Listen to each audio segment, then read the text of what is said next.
I have a younger brother, Caleb, who has absolutely despised me all my life. If you are wondering maybe it was out of jealousy, well, you are wrong. I wasn't the favored child, he was, so he had nothing to feel jealous about. Let me give you some context. My mom has always pampered my younger brother. He was the golden child in our family. Mom would make his meals, do his laundry, and even ask me to assist with his schoolwork. I was expected to help out just because he's family, but the same courtesy was never extended to me. I came to accept it as I was quite independent. Perhaps it was partly my fault for accommodating his wants and needs without reciprocation. He never lent a hand when I needed it and reached out to me only when he wanted something from me. I was a quiet, introverted kid who liked to study and keep to myself, while he was exactly like our dad, rough and loud. I also tend to be straightforward and honest, not sugarcoating things and saying it like it is. I believe my mother might have developed some negative perception of me as a result of my childhood. As a result, he was everyone's favorite in our family. I didn't mind that when we were growing up. The trouble arose when he found a way to sort of bully me or mock me for being different from him. He would mock me for my height or the fact that I wore glasses. He would sneak into my room and try to read my diary so that he could complain to my mom about anything that I had written. I would yell at him and complain to my parents about him invading my privacy, but they would laugh it off, telling me how it was not a big deal. He did more terrible things like nearly breaking my glasses and putting nasty things in my food. He had even once put little stones in my cereal, but luckily I found them before they could have hurt my teeth. I told my mom, but she brushed it off, saying, "This is how brothers bond." Every time we would fight, Caleb would insult me, knowingly focusing on all my insecurities. He and I went to the same school, so he was aware that I was being bullied by a couple of kids. He would show support to those kids instead of supporting me. He would join them in calling me names like the ugly loser or hairy monkey, and encourage the bullies to physically harm me because, according to him, I was just a big failure. Another time, we had a fight about something I can't remember, but it was probably something silly. At the end of the fight, he told me to kill myself. Other insults I could brush off easily, but that one really hurt because I was struggling with my mental health during that time.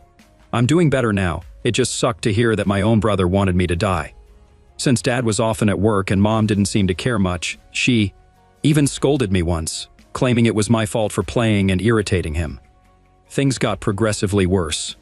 There was a time he attempted to burn my hair when we were in high school, and shockingly, Mom sided with him, insisting he was just playing. Who plays like that, seriously? Fortunately, Dad eventually took my side and pointed out that they had some serious issues. He threatened to call the police on Caleb. This was an eye-opening moment for my brother because, until then, he had never been reprimanded for any of his actions.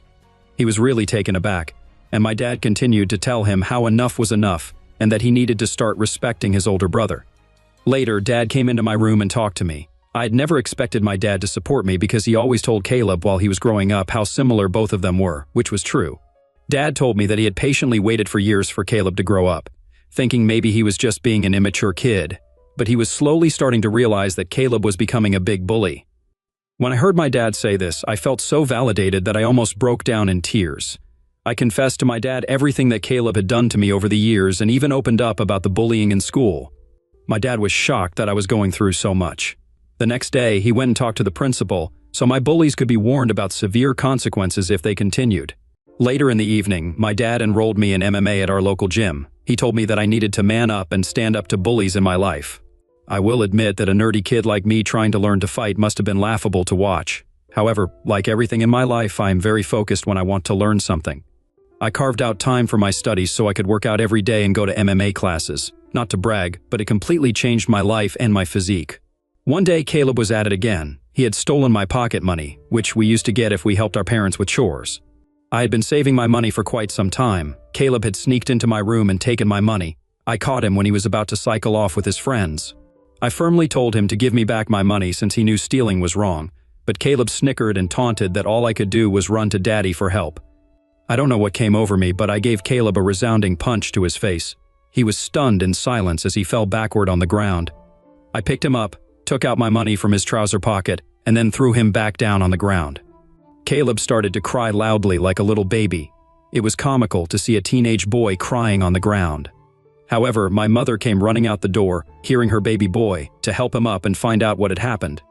When she learned that I had fought with him, she was surprised and then started to reprimand me. She told me that as an older brother, I should teach better things to Caleb, while Caleb seemed to be enjoying seeing me being chastised. My mother also complained to my dad about how I had thrashed Caleb and how I needed to be controlled. My dad grimly asked both of us to explain ourselves. I told him how Caleb had stolen the money that I had worked hard for and saved up, while Caleb attempted to justify how he needed the money for a date and that, as my brother, I should help him. However, Dad told Caleb that he was lucky that I just punched him for stealing my money because anyone else would have called the police on him. My dad continued to tell Caleb how he had no right to take others' things without their consent. Caleb didn't like that and started to throw a tantrum, probably wanting our mother to side with him, but Dad remained firm. When Caleb realized that I was not going to be punished for punching him, he screamed how much he hated me and then ran back into his room and locked himself in. Since that incident, Caleb maintained his distance from me. He had finally realized that he could not bully me anymore, and even Dad was not supporting his antics. For the first time in a long time, I felt we were equals. Even though he could not physically hurt me, he would try to verbally say nasty things to me when he knew our parents would not be around. It definitely got worse as he got older. It felt like each year he became angrier and had a shorter fuse. If I approached him to ask something, he would simply ignore me to my face and walk away out of the room, calling me a nerd or a loser under his breath. If he wanted to say something to me, he would only go through our mother, who would relay the message. I would question my mother as to why Caleb could not just talk to me if he wanted something, and she would implore me to be more understanding. I had no clue if this was just him going through puberty and I had to wait it out, or if he actually truly hated me. I used to be able to deal with the things he would say over the years, but it got to a point where I just wanted to move out of home to get away from him. I would go to my mother countless times asking if she could mediate a sit-down conversation for all of us to talk it out, but she always refused, saying she didn't want to get involved. I even asked for her opinion on why he treated me that way, but she would just brush off the question. Eventually, I went away to my dream university since I was a grade A student and was even qualified for a scholarship. My dad threw a party for me, and my mom seemed proud of me also. However, Caleb remained aloof and distant, barely acknowledging my achievements. The day I left for university was a mix of excitement for the future and relief to escape the toxic environment at home. The first few months at the university were liberating. I made new friends, enjoyed my classes, and started to build a life separate from the oppressive atmosphere I had experienced growing up. The constant fear of Caleb's verbal attacks lifted, and I felt a newfound sense of peace. I began dating my wife, Karen, when we were both in the second year of our university. My friend introduced us at a frat party, and we clicked right away. Coming from a religious family, having kids without being married was a big no-no. However, we found out she was pregnant when we were in the last year of our university, which prompted us to get married as soon as we graduated. Our wedding was a small but peaceful ceremony. Our parents were happy for us, and we had a good time at our wedding. At that moment, I believed she was the love of my life. I always held the mindset that I wanted monogamy in life, one woman to come home to and be with for the long haul. Despite women trying to engage with me over the years, I never pursued anything because I was genuinely content in my marriage. Karen was my dream girl, and I never wanted to hurt her.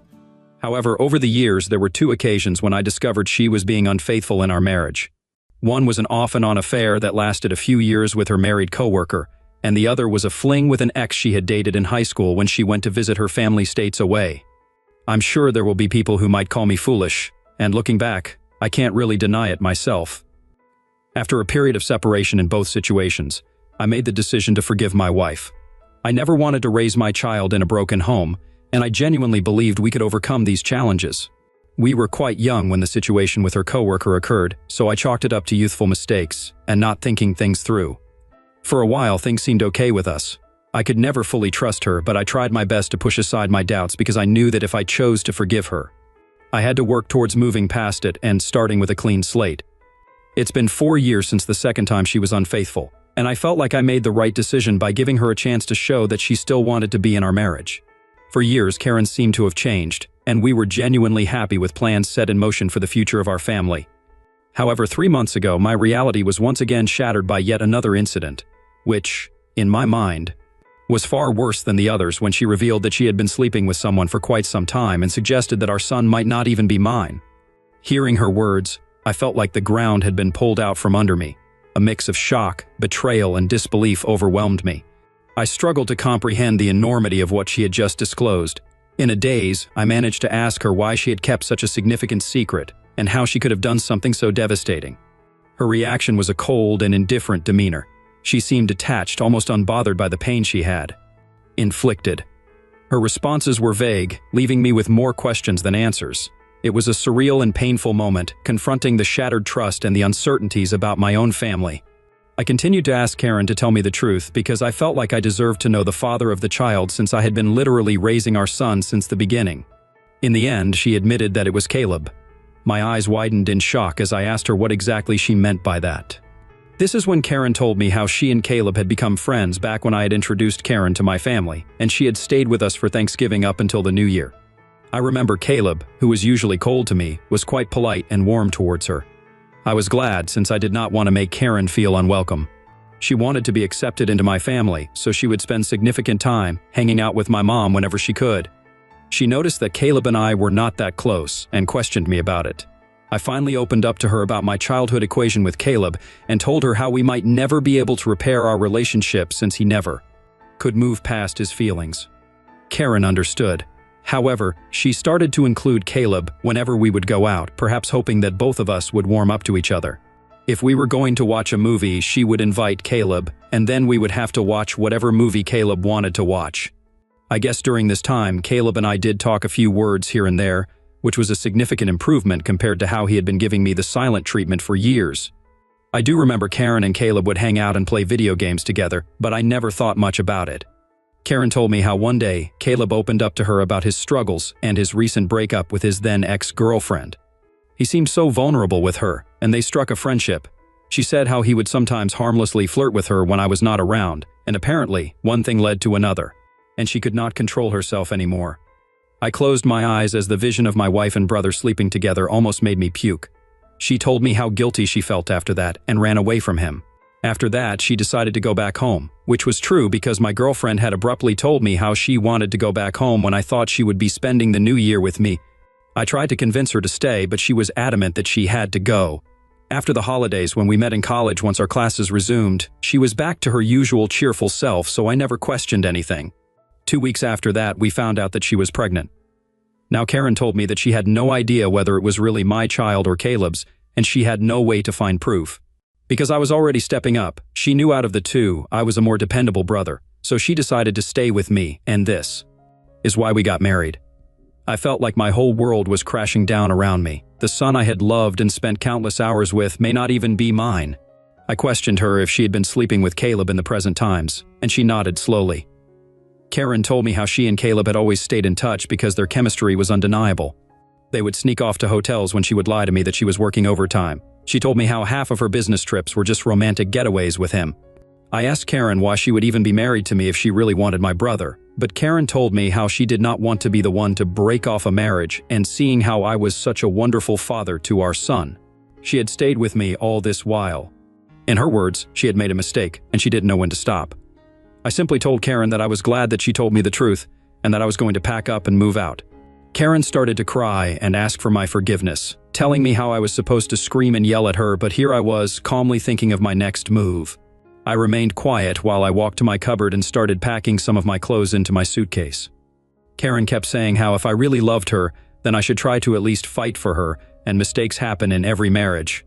When she realized that I was not going to do anything, she changed her tactic and told me how my son would be affected if we got a divorce and how children should not be brought up in a broken home. I reminded her how I may not even be the father, which then reduced her to tears, and she started to yell at me about being cruel and how I could easily walk away when I had been there for the child since his birth. It seemed like my wife believed there was nothing that could make me want out of our marriage. I guess it was partly my fault for letting a lot slide in the past. While I did have some love for her, it felt more like it stemmed from the fact that I thought we had a son together and had been together since college. Karen continued to claim that it was not too late and that we could work things out, but I struggled to believe it and felt like I had no more patience to deal with her. Trust was a major issue for me, and her words felt empty. Even if I forgave her, I could never forget that she had slept with my own brother. I have always believed that people could make mistakes and be forgiven because we're all flawed, but this went beyond a certain limit. I left her crying on the doorsteps and checked into a hotel. The next day, I went straight to my parents and told them everything about my wife's affair with Caleb and how they had been sleeping together for years behind our backs. The shock on their faces was evident. My mother, true to her nature, initially tried to defend Caleb, telling me that this could not be true since her boy could never do something like this to his own brother. determined. To expose the truth, I requested my parents to remain silent and allow me to call Caleb right in front of them. I told them not to make a sound since this is how I could expose Caleb's true colors. I wanted him to think that it was just a private conversation between us so that he could hopefully let his guard down. As Caleb picked up, I laid it on him and confronted him with the revelation of his affair with my wife. Initially, he denied it vehemently and refused to accept it. Then, when I told him that Karen had admitted to everything, he started to blame Karen, labeling her as characterless. He told me that it was not his fault if women were attracted to him, and that he was the better-looking brother. I told him firmly that I was going to expose him in front of everyone. When Caleb mocked that no one would believe me and that he was the golden child anyway, I scoffed at his arrogance and thanked him for confirming the truth since our parents had heard everything. Caleb went quiet and then spluttered to explain himself, stumbling over his words in an attempt to salvage his image. My mother, still grappling with shock, demanded an explanation from Caleb. He stuttered through a feeble attempt to justify his actions, blaming everyone else but himself and desperately trying to shift the blame onto Karen. I could see my mother, who was once protective of her favored son, now felt a mix of disappointment and anger. In that charged moment, I felt a strange sense of vindication. For years I had endured Caleb's torment. Now the truth had come to light, and the roles were reversed. It was Caleb who stood exposed, his actions laid bare for everyone to see. As Caleb's words faltered, my father, usually reserved in his expressions, couldn't contain his disappointment. He asked me to pass him the phone and went off on him. "Caleb," he began, his tone heavy with disapproval, "what you've done is not just a betrayal of your brother but a betrayal of this family. You slept with your brother's wife and continued to sleep even after they got married. Your actions have consequences, and they have irreversibly damaged the trust we had in you. I raised both of you to value family, loyalty, and decency. What you've shown today goes against everything I've tried to instill in you." He paused, letting the weight of his words settle on Caleb's conscience. "The disregard for your brother's feelings, the lack of respect for the sanctity of his marriage, it's unacceptable. You've not only hurt him but tarnished the bonds that hold us together as a family. I feel like your mom and I are to be blamed for what you have become now, and we will no longer let you get away with this behavior anymore. Starting today, I am cutting you off from the college funds that I set up for you. You can figure out on your own about your university fees. I will also not be funding your lifestyle anymore. You think it makes you more of a man to sleep with married women? Well, now let's see what happens to you when you don't have my money to depend on." I, on the other hand, maintained a composed demeanor throughout all this. Although I initially wanted to scream at Caleb, watching my dad punish him was the ultimate vindication. I had exposed his true nature, and it was clear that he had underestimated the consequences. Caleb, persistent in his protests, continued to justify himself, but my father swiftly ended the call, shutting down Caleb's attempts to explain away his actions. My mom came up to me and hugged me. It had been a while since we shared such a moment, but in that embrace, there was unspoken understanding and support amid the family turmoil. She apologized to me that she had not believed me all this time. I felt like my 14-year-old self would never have imagined this moment, being vindicated and embraced by my mother. After that, my dad helped me find a good lawyer so I could divorce Karen. She and her lawyer tried to fight dirty by asking me for alimony since I earned more than her, but luckily her affair played heavily in my favor. We also had a paternity test for my son, and it was determined that Caleb was indeed the father of the child. I can't begin to write how painful it was for me to digest this news. It was worse than when Karen told me that she had been cheating on me. I felt so pissed that my son didn't belong to me. However, I guess God works in mysterious ways because I decided to stay strong throughout all this. Karen begged me to keep visiting my son since he should not be punished for all this, but I just could not bear to see him. He reminded me of Caleb, and I hated it. After my divorce was finalized and I was finally free, I moved into my own bachelor pad. It felt surreal living on my own since I got married so young and never really lived on my own. However, since I had always been independent, I was quick to adapt to my bachelor lifestyle, and I honestly loved it. 2 weeks ago, my dad called me to let me know that he had been thinking of changing his will since he didn't want to give Caleb anything. If there's one thing to know about my dad, it is that he is extremely stubborn. Since he had made up his mind that he wanted nothing to do with Caleb, he had kept his word. Caleb tried to reach out to our parents and even showed up at their doorstep, begging them for forgiveness, but he was not even allowed inside. My mother, who usually caves into Caleb's tantrums, also seems to be done with him, although it must be hurting her the most. Throughout all this, Caleb didn't even once send me a text to apologize for what he had done, so clearly, he didn't even regret it. He was just sad about being cut off from our parents. Well, Dad told me that he would be leaving everything behind to me. Just to ensure that Caleb doesn't protest later, he would be leaving him with only $1. My eyes widened in shock as my dad had worked really hard. His whole life, including his assets, retirement fund, and life insurance, it would come up to almost $2 million. The only clause in his will was that if my dad passed away before my mom, she would continue to live in their house even though the ownership would go to my name. Of course, I didn't mind this since I would want to take care of my mom until her last days. I don't know how, but Caleb found out about all this, and since he can't reach my parents, he called me yesterday, trying to mend things right between us. He told me how he had been having trouble keeping up with college, and that after Karen had found out about the paternity of the child, she had been pestering him about child support. He told me that he had no money and was looking for part-time jobs yet could not find anything. He begged me to talk to our family so we could start fresh since he really needed my help. I started to laugh in his face and told him that I was so done with him and that he should have thought about all this before sleeping with my wife and getting her pregnant. Caleb started to argue that I was being unfair and that she was to blame also, to which I agreed and reminded him how I did divorce her, and now she was his responsibility. So he should not be calling me complaining about her or her child since these were the consequences of his own actions. Caleb started to raise his voice, but I cut him off and reminded him that he was no longer the favored child in the family but the black sheep who slept with his own brother's wife. Caleb started to cry at this point and told me how everyone had been on him, including our grandparents and relatives, which was true, but this was no longer my concern.